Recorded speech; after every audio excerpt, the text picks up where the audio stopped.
Bonjour à tous et bienvenue sur X Nouvelles AI. Si vous aimez rester informé des dernières actualités, n'oubliez pas de vous abonner à notre chaîne. Aimez également la vidéo et activez la cloche de notification pour ne rien manquer. Et si vous avez des questions ou des avis sur la vidéo, laissez un commentaire. Nous répondons à tous les commentaires.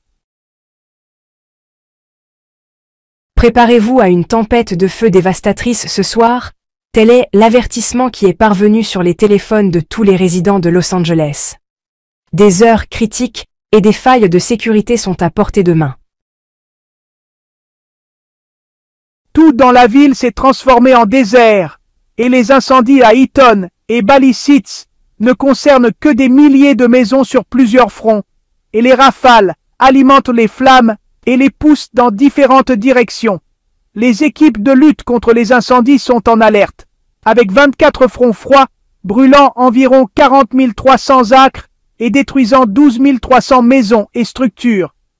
Il n'y a pas d'électricité, les conduites de gaz sont cassées, les bâtiments sont instables, et la situation ressemble à la fin du monde en Californie.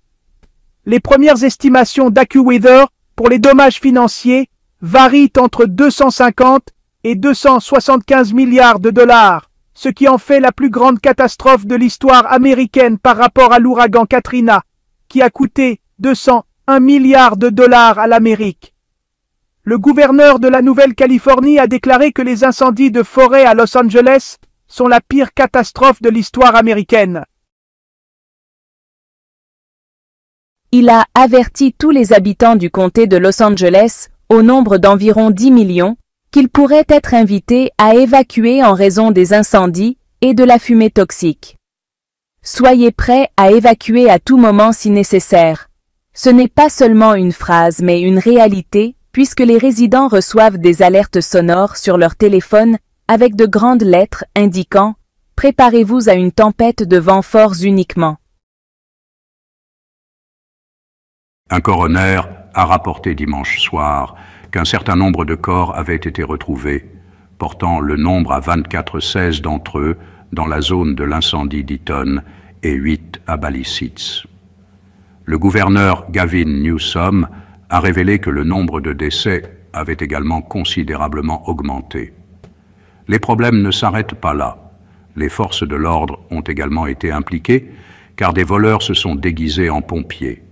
Jusqu'à présent, il y a eu au moins 29 rapports de pillage dans les zones d'évacuation obligatoires, et des agents infiltrés ont arrêté des individus se faisant passer pour des pompiers pour voler des résidents.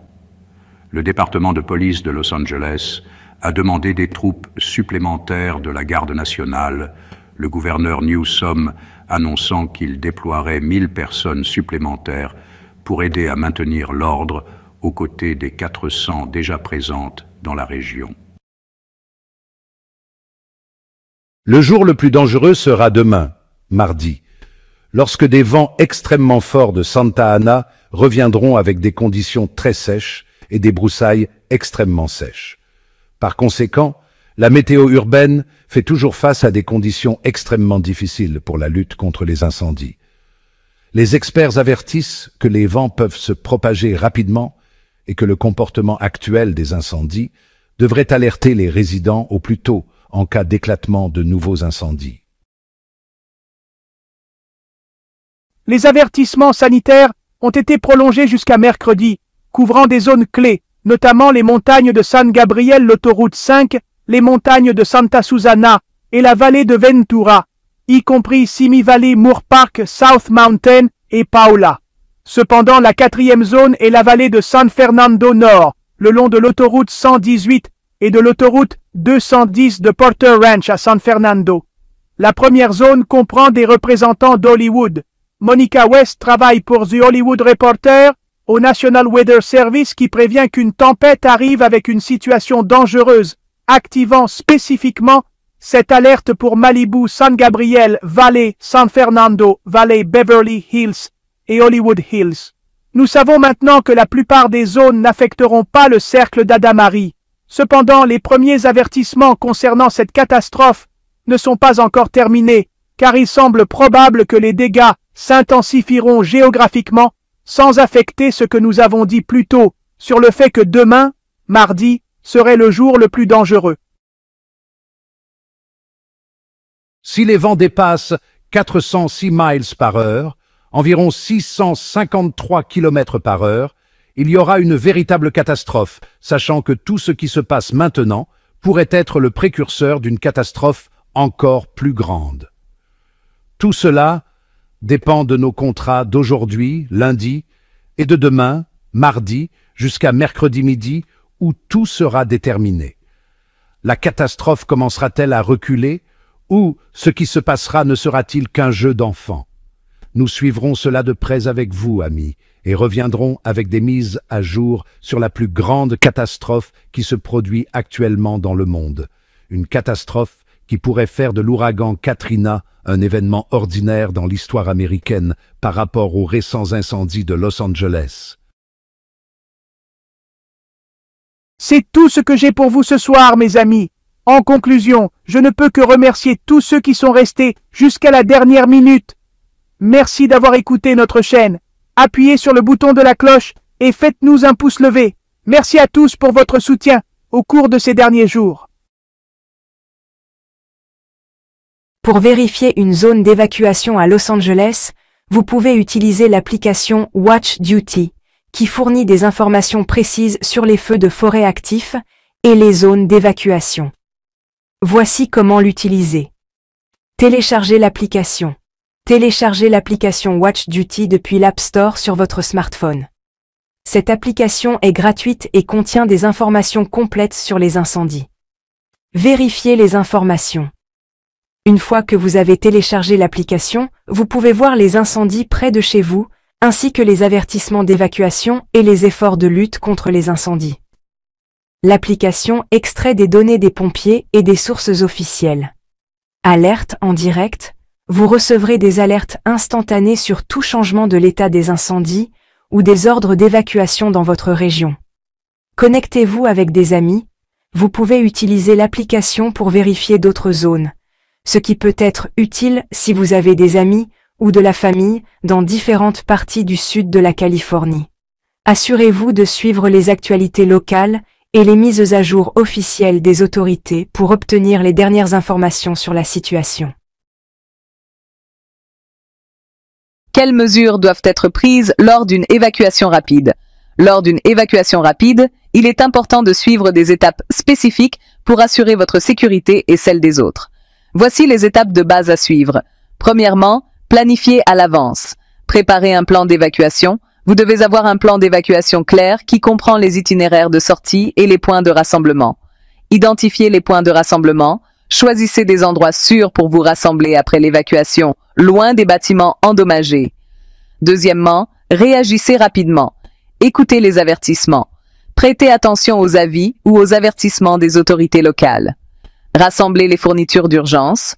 Apportez les fournitures essentielles telles que des documents importants, des médicaments et de l'eau. Troisièmement, procédez à l'évacuation. Utilisez la sortie la plus proche. Suivez les itinéraires de sortie désignés et évitez d'utiliser les ascenseurs. Restez calme et organisé. Essayez de rester calme et de suivre attentivement les instructions.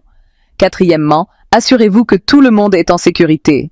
Comptez les personnes, assurez-vous que tout le monde est au point de rassemblement et vérifiez leur sécurité.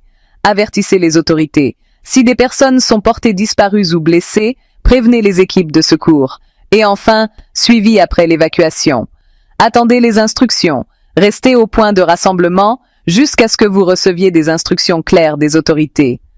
Évaluez la situation. Une fois l'urgence terminée, évaluez la situation et soyez prêt à retourner ou à chercher un autre abri si nécessaire.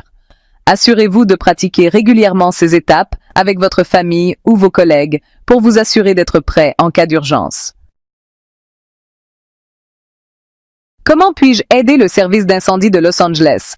Pour aider le service d'incendie de Los Angeles pendant les incendies de forêt actuels, vous pouvez prendre plusieurs mesures efficaces. Premièrement, faire un don d'argent ou de fournitures. Faire un don à des organisations locales. Vous pouvez faire un don à des organisations à but non lucratif qui soutiennent les efforts de secours en cas d'incendie, comme la Croix-Rouge ou des organisations de secours locales. Fournir des fournitures. Si vous le pouvez, fournissez des fournitures essentielles, telles que de la nourriture, de l'eau, des médicaments et des fournitures médicales. Deuxièmement, devenir bénévole. Rejoindre des équipes de bénévoles.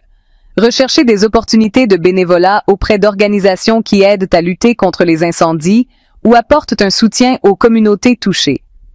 Aider à distribuer des fournitures, participer aux efforts de distribution d'aide aux personnes touchées par les incendies.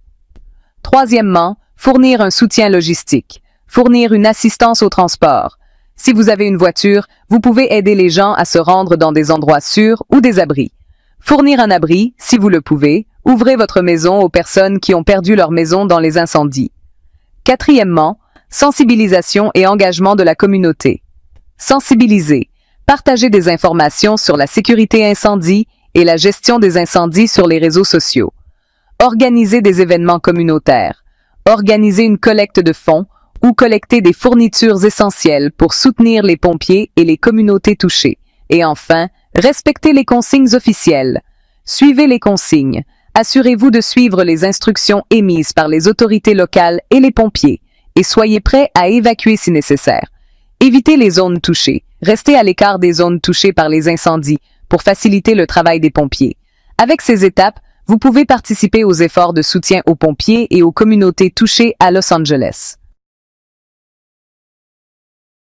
À la fin de la vidéo, j'espère que la chaîne vous aura fourni des informations utiles pour analyser la situation actuelle de l'incendie de Los Angeles.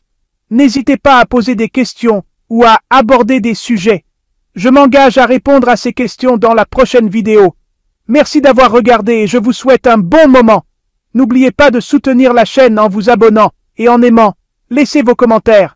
À plus tard.